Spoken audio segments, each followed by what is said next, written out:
వాళ్ళు అదేదో ల్యాండ్ తీసుకుంటారు చూడండి,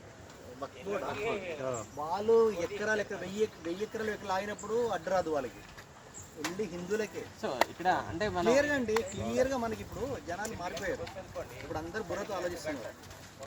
2014లో కనుక మోడీ రాకపోతే సంఘాలు నాకేటోళ్ళం మనం. వాళ్ళు తెచ్చిన చట్టం ఆ రోజు అంత డేంజర్. నేను ఇప్పుడు మీరు ముస్లిం మైనారిటీ అనుకోండి, మీరు ఉన్నారు, నేను మీ ఎదురు షాప్ పెడుతున్నాను, మీకు మీ మనోభావాలు దెబ్బతింటే నా మీద కేసు వేయొచ్చు. మీ మనసులో నేను మిమ్మల్ని ఏం చేయకర్లా, మీరు నా మీద కేసు వేయొచ్చు. అలాంటి చట్టం తీసుకొచ్చాడు. వాడిని మరచి ఇయ్యాలా వద్దా? దేవుడు ఉన్నాడు. అవన్నీ మనకి న్యూస్ లో రావు. అవన్నీ పెయిడ్ ఛానల్స్ ఉన్నాయి కదా, అవన్నీ బయటికి పంపరు. నిజాయితీ ఎవడైతే ఉన్నాడో, ఇప్పుడు సింపుల్ లాజిక్ అంటే మామిడి చెట్టు ఫుల్ మామిడికాయలు ఉన్నాయి, అట్లానే ఉంటుంది. అది రాళ్ళు ఎన్ని పడితే దాని మీద, ఇక్కడ కూడా అదే జరుగుతుంది అంటారు. తెలివైన వాళ్ళ మౌనం చాలా డేంజర్. సో ఆ తెలివైన వాళ్ళు ఓట్లు లేకుండా ఎవడు గెలిస్తే నాకేంది, అందరు దొంగలనే ఆలోచనలతో ఉంటున్నారు. వాళ్ళను ఇంకొకటి నోటా, ఇట్స్ అ డేంజరస్. 18 లక్షల ఓట్లు నోటాకు పడ్డాయండి లాస్ట్ ఎలక్షన్స్ లో. దేశం మొత్తం అంటే మన తెలంగాణ వ్యాప్తంగా, తెలంగాణలో 18 లక్షల ఓట్లు పడ్డాయి నోటాకి. అసలు అంటే అది ఎవరికి ఒక అది కాదు. సో అసలు అది ఒక నాన్సెన్స్ వ్యవహారం.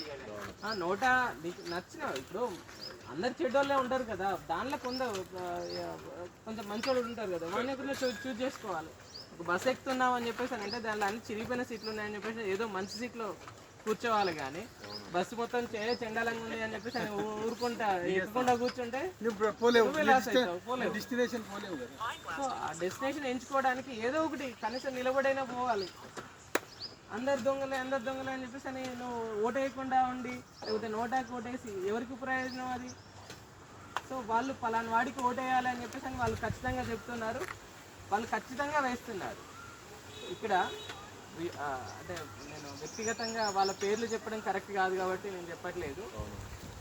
ఆ వ్యక్తి పట్ల, అన్ని పార్టీల పట్ల సానుభూతి ఉంది, కానీ వాళ్ళ కమ్యూనిటీ ఆ పార్టీకి ఓటేయొద్దని చెప్పేసి అని చెప్తారు.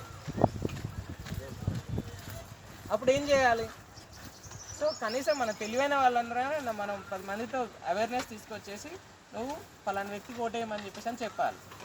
సో అది ప్రతి ఒక్కరి బాధ్యత. అది ఎవరో వచ్చేసి మోడీ తీసుకోవాలి, యోగి తీసుకోవాలి, జిహెచ్ఎంసీ వాళ్ళు తీసుకోవాలి, గవర్నమెంట్ ఏం చేస్తుంది 1% పెరగడానికి, ఇది కాదు కావాల్సింది. ప్రతి ఒక్కరు ఇంట్లో వాళ్ళ చుట్టుపక్కల ఒక ఆయన గోవిందరాజు గారు అని bank manager, retired bank manager, ఎక్కడ కలిసినా నమస్కారం అండి, ఒక 2 నిమిషాలు మీతో మాట్లాడాలని అంటున్నాడు. ఆ సంబంధం లేని వ్యక్తులు నమస్కారం అండి, మీతో ఒక 2 నిమిషాలు మాట్లాడాలి, మన భవిష్యత్తు బాగుండాలని చెప్పేసి అంటే దేశ సమగ్రతకు ఓటేయాలి, ఫలానా వ్యక్తికి ఓటేయాలి.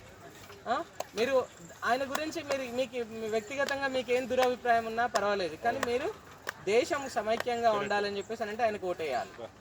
మన దేశ అభివృద్ధి కోసం, మన దేశ ఇప్పుడు మన ఈ ఓట్లలో, పాతకాలం ఓట్లలో కేవలం పార్టీలు మన అంతర్గత వాళ్ళే వ్యతిరేకంగా ప్రచారం చేసేది. ఇప్పుడు భారతదేశం వెలుపల నుంచి మన అంటే ఆ పార్టీలకు సపోర్ట్ చేసి దీనికి ఓటేయకూడదు, మాకు ఖచ్చితంగా ఈ పార్టీ గెలవాలని చెప్పేసి అని వాళ్ళు వ్యతిరేక ప్రచారం చేస్తున్నారు.